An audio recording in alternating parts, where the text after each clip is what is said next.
And we are live. Welcome, everyone, to the Clydesdale Media Presents Meet the Athletes of the Semifinals. Before I get to my guest, I need to thank my sponsors.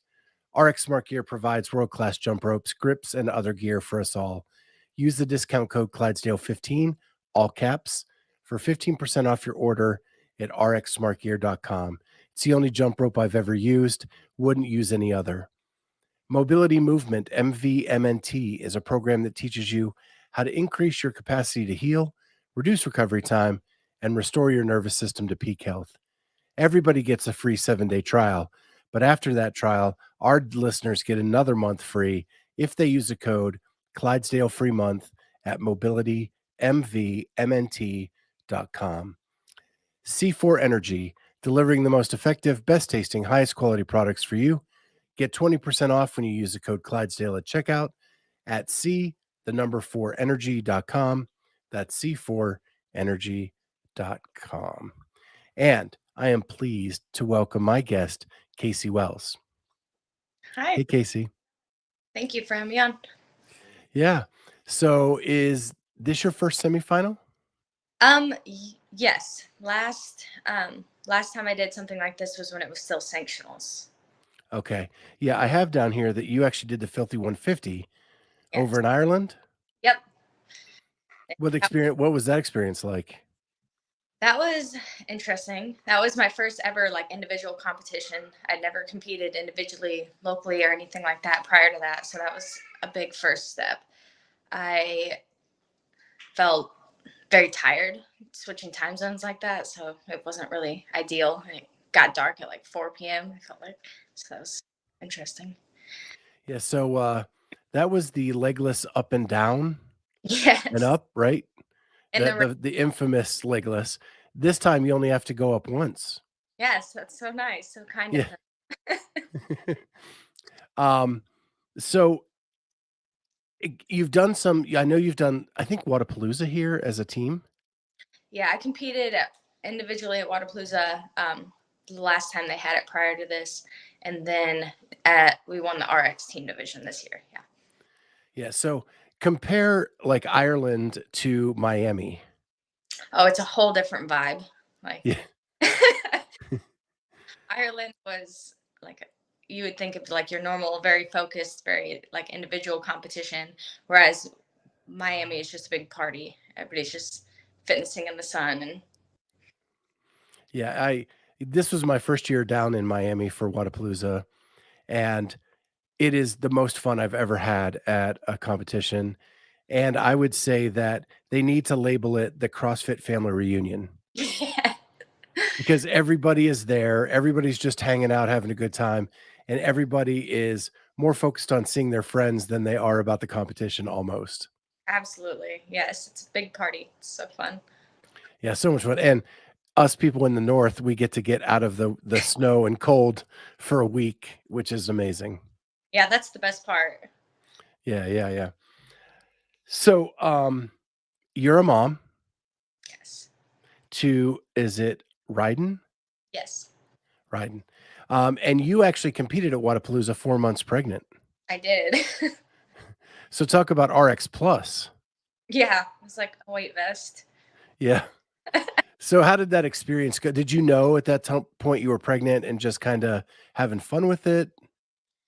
Yeah, so I actually found out when I was 13 weeks pregnant, and I was trying to lose weight for a weightlifting meet, and I couldn't lose weight. So then that's how I found out. But before that, I was about 3 or 4 weeks pregnant in Ireland, and I had no idea, and I competed. And then I was 4 months in Miami, so I definitely knew then. And I mean, I could tell, but I don't feel like anybody else could really tell.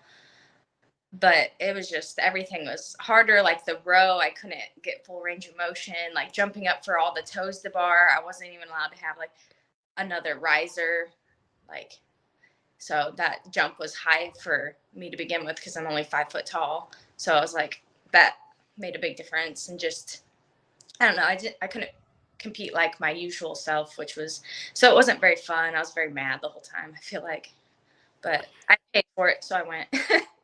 Yeah. And, if with the right perspective, you're just there to have fun, right? At that point, the competitiveness has to kind of recede a little bit, and just have fun with your family. Yeah. And it was still a good time. It was just not what I was expecting, I guess, out of Yeah. it.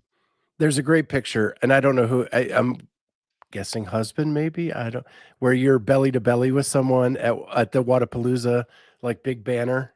Yeah, that's my boyfriend. Yeah. A boyfriend, okay. Yeah, sorry, I didn't mean to put the pressure on. Oh, no, it's okay. So how long have you 2 been together? I want to say about like 5 years or so. So a while. 5 years? Where's that ring, buddy? No, I'm just kidding. Right? Oh, she said right. Yeah. So, how did you guys meet? We actually met through CrossFit. We had some mutual friends. Like I went to a different gym, and I went to JoCo when I was still in college. I was like like closet CrossFitting because I was playing college soccer and I wasn't supposed to be CrossFitting. And he went to Broad Ripple Fit Club. He was a coach there, so he lured me over there, and I was coached for like the first time there, and they had classes, and my old gym was just like open gym, so I'd just show up and work out with friends kind of thing. So Yeah. And the couple that CrossFits together stays together, right? right, 5 years. Yeah. So you did play college soccer. Was that your background growing up? Yeah, so I played soccer since I was probably 3 or 4. Travel school soccer into college. I played for the University of Indianapolis. Um, I played. I did track. I did softball. I did a little bit of everything. I feel like cross country, uh, but I stuck with soccer. Yeah. Yeah, I think I miss the days that kids get to play everything. Yeah, Yeah, it's one of my soapbox things that I think we put too much emphasis, on almost trying to professionalize kid sports. I love that, like, when I played a sport every season, and I went to college for swimming, but, I still played football and baseball and ran track and had a blast with that. that's what I tell kids that are like. I have some younger friends who are getting into like CrossFit and stuff like that, and I just tell them to play like you can do CrossFit for fun, but like play your sports because you don't get to go back to do that. Right. Once it's over, they don't have pickup football leagues and, you know. Um, so you're an ER nurse? I was an ER nurse in Indy, and now I do PACU. So Okay. I my heart still as an ER nurse, but PACU is very similar in the sense of like the critical care part. Um, so that's post anesthesia care. So when Okay. patients out of surgery and they take them off like the ventilator, and we pull out their breathing tube and like make sure they wake up okay. So when you were an ER nurse in Indianapolis, because now you're in Fort Wayne, much smaller city, right? Yeah. Talk about unknown and unknowable. Oh yeah. As an ER nurse, you get everything and anything coming in, right? Yes. Is that what you liked about it?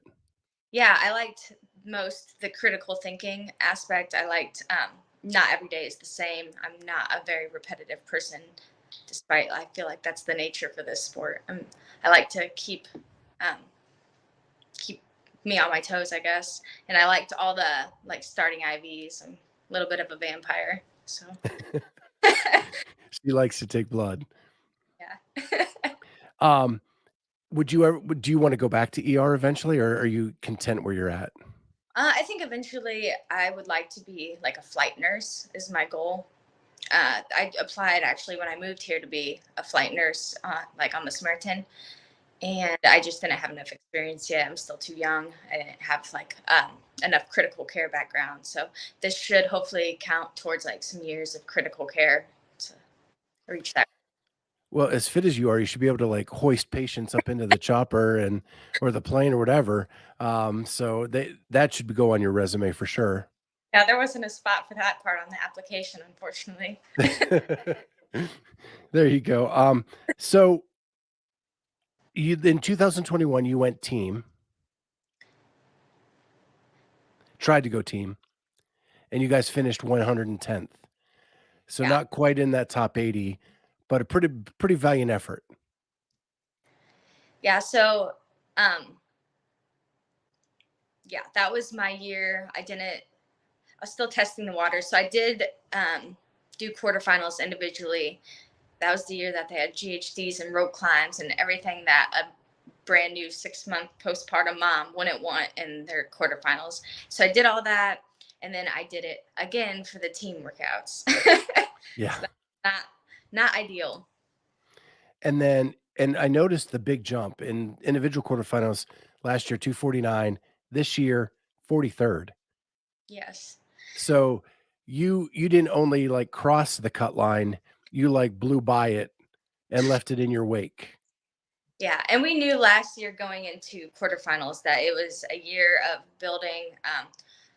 I didn't do any CrossFit leading up to that point. We had spent a whole year focusing on like regaining my strength after having a baby and moving, like making sure all my mechanics were proper. My gymnastics was better. And then I didn't even do any CrossFit really before Wodapalooza. We were still building. And then right before the open, a couple months before that, we started really ramping up. And that's when all the pieces kind of came together. Awesome. And so the workouts have been released for the Mac. Yeah. Initial thoughts? I think they all look pretty fun. I think the only one I'd be worried about is the legless rope climb, but I am the most excited for that one because that's always been my weakest movement. So I've been doing that every week for I don't know how many weeks now, and so I'm really excited that it's in there to see how far that they've come because I've been hammering that weakness. And then you mentioned you're 5 foot tall. I am 5 foot tall. The box get-overs. Oh, those won't be a problem. Oh, Love those. okay. My coach had me do 36-inch box jumps the other day in a workout. So you're just gonna jump over them at the competition? I don't know if I would go that far. I can use my hands. I'm going to use my hands. Yeah.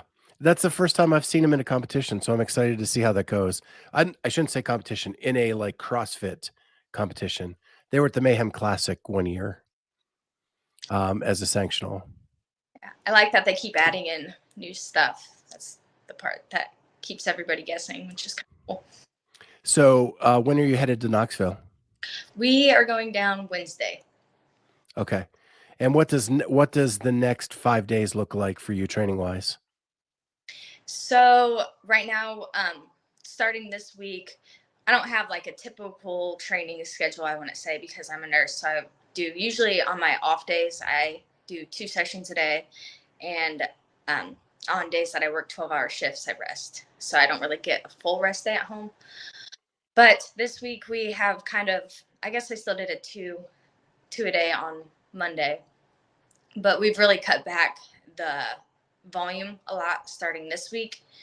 And next week we'll cut the volume a little more and really increase the intensity. So workouts will be like shorter, but really like hard and fast. And that's just something we've tampered with in the past. That seems to be what helps me right before the competition. It's just to cut back volume a little bit, but keep intensity high. I don't do well with a lot of rest before competition. Yeah. And you're at Mad Apple CrossFit in Fort Wayne, which we have ties to because our podcast broadcast live from the Masters Fitness Collective last year that's run by Mad Apple. Are you coached by them there, or do you have another coach? So my coach actually was the former manager there, and he still is a member there, Taylor Hastings. Okay. I've been with him since over a year and a half now, since coming back from my pregnancy. And he actually used to be a coach at Broadway Fit Club where I first started, which is where I know him. And then unknowingly, we both moved here, and because he had left Mad Apple and like moved way out to the mountains, and then we both ended up here at the same time. And he's really good friends with my boyfriend, and so he did a mentorship under Brute Strength, and he learned a lot through that. Yeah, Brute's having a heck of a season this year, so not a bad place to mentor. Yeah, but he's done a really good job. So when the weekend's over, what are you going to do to celebrate? I have been wanting a Dairy Queen Blizzard for months now. I don't think I've had ice cream since last summer.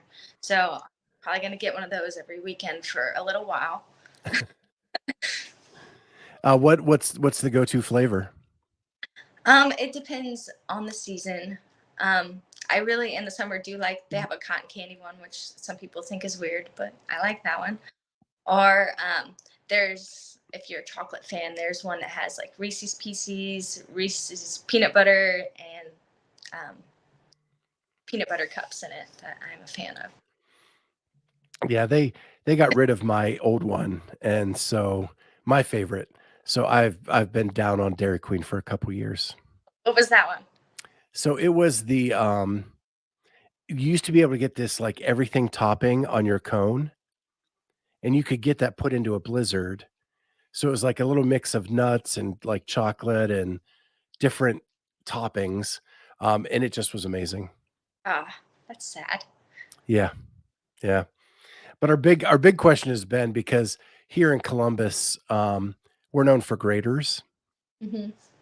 and they have a fruit ice cream like black cherry chocolate chip or raspberry chocolate chip.